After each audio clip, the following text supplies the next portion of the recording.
And welcome back, everyone, to the Bitcoin Business Bureau. I'm your host, as always, LitecoinLeader. Today, we're going to be talking a little bit about the event in Wisconsin. We got to talk about that. I know I talked a lot about it yesterday. Please go and check that out. I'll post a link up here for more details, but you can see the details taken across. It's $179 for Saturday, includes breakfast and lunch. Patrick and I are going to be there live with special guests.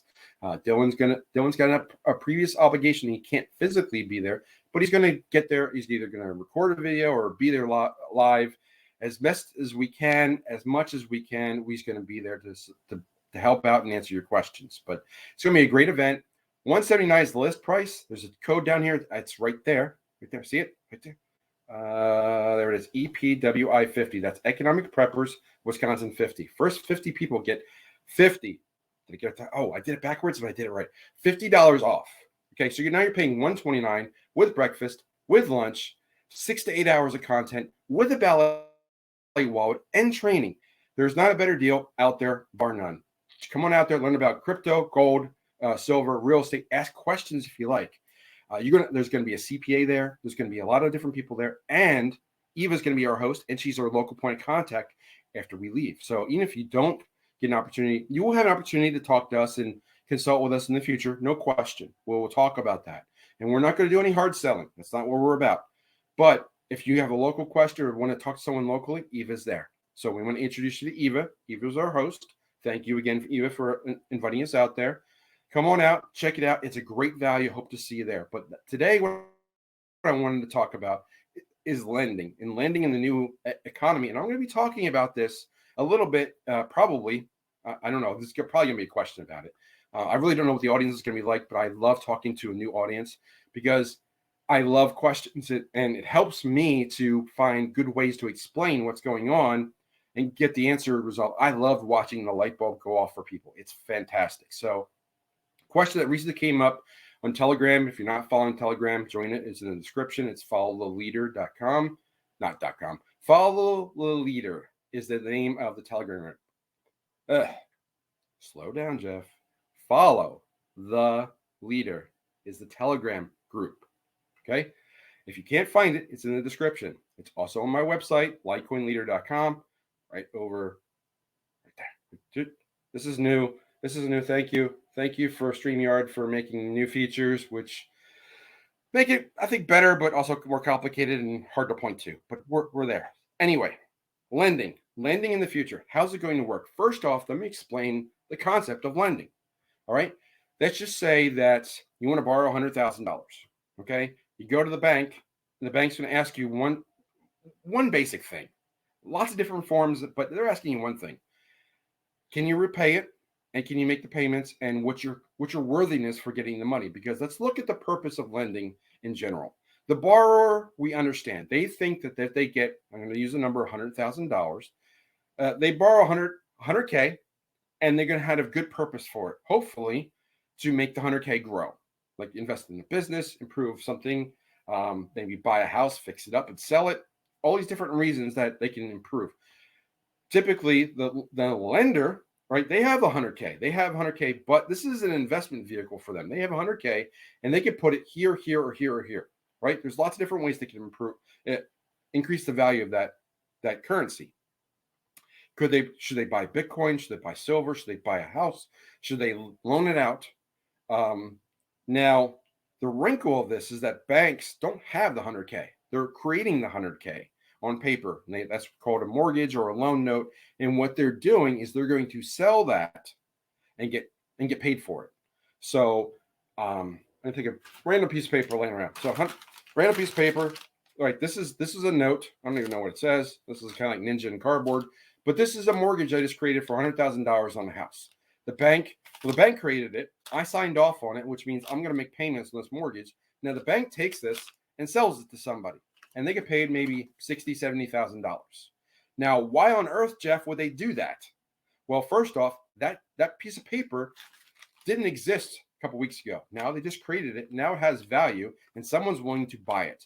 Imagine if you just make a piece of paper and then sell it and make $70,000 on it. Before it was just a piece of paper. Wouldn't you want to do it?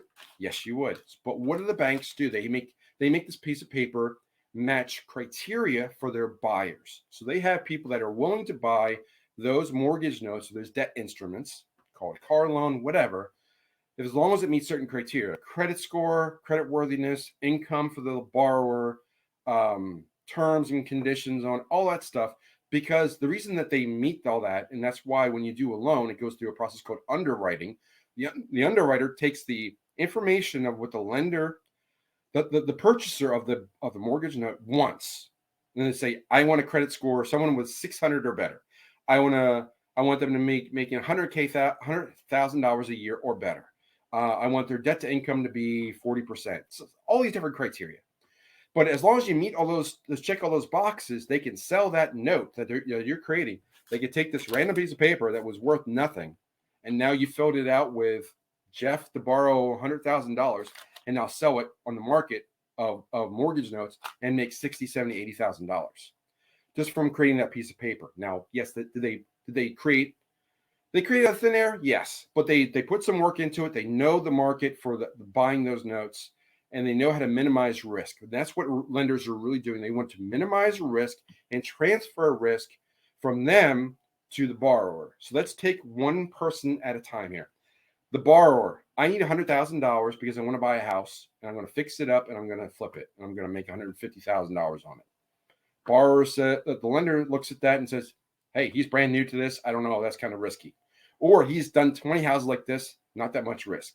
So they do a risk assessment. Now they're going to transfer that risk because they're going to take that $100,000 mortgage note and that they just created on a piece of paper, and they're going to sell it for an amount to the market.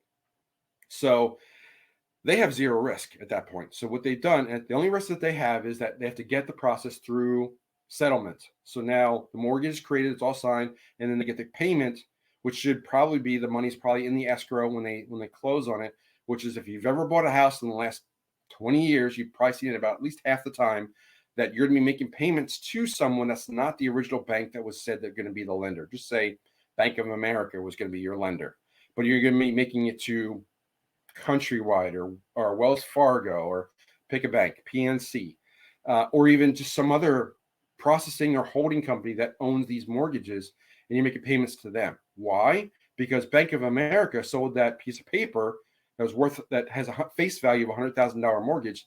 They sold it for a present value, which is a discount, but they were able to transfer their risk. So Bank of America did all the paperwork, did everything right, created this piece of paper, added value to it, and sold that piece of paper. So they have zero risk. They just have $70,000 added to their bank account because that's what they sold the note for. Now the borrower pretty much gets all the risk. They have to make the payments. The mortgage holder gets the ability to foreclose if they don't make payments. And that's what lenders and borrowers really want. So a lender is going to want to see, they're going to try and minimize the risk as much as possible, because that will increase the value of that piece of paper. I might be able to sell that $100,000 piece of paper for $50,000 if the person that's borrowing is risky. But I might be able to sell it for $90,000 if I've minimized the risk. In other words, the interest rate is good. The borrower has great credit. The borrower has good income. The borrower has pledged other assets, or has the ability to borrow against other assets if something were to go bad.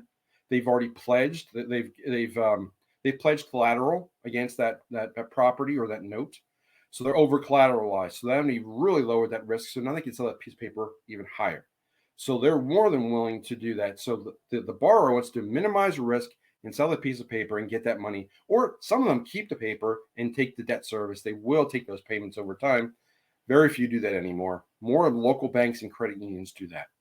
The borrower, obviously the borrower wants to borrow money, hopefully to make money, either to improve their business, to buy a house, improve on that.